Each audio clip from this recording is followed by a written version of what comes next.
Avort, a word to take you into Shabbat. This week's Torah portion, Vayigash, has one of the most dramatic moments in the entire Torah.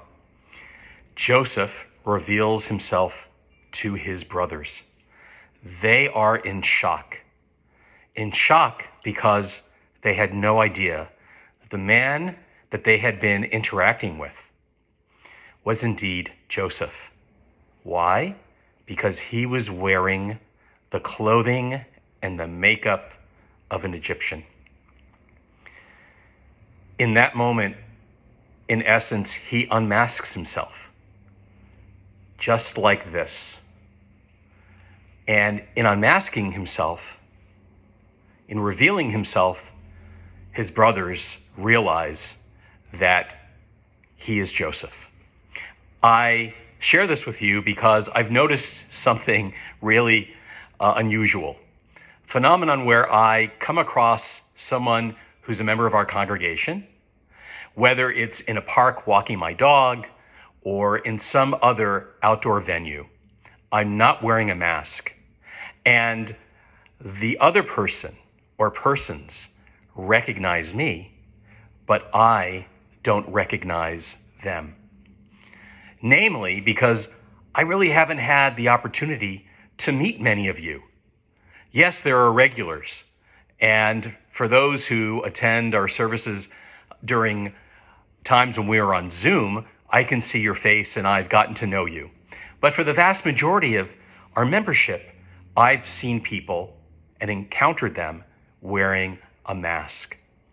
And so when they're not wearing a mask, I don't recognize them. I don't recognize you.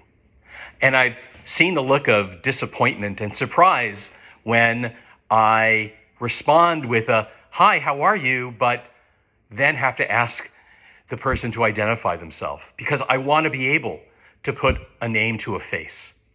It is not easy moving and living in a community during a pandemic and trying to meet people and to get to know people and to know them by how they look.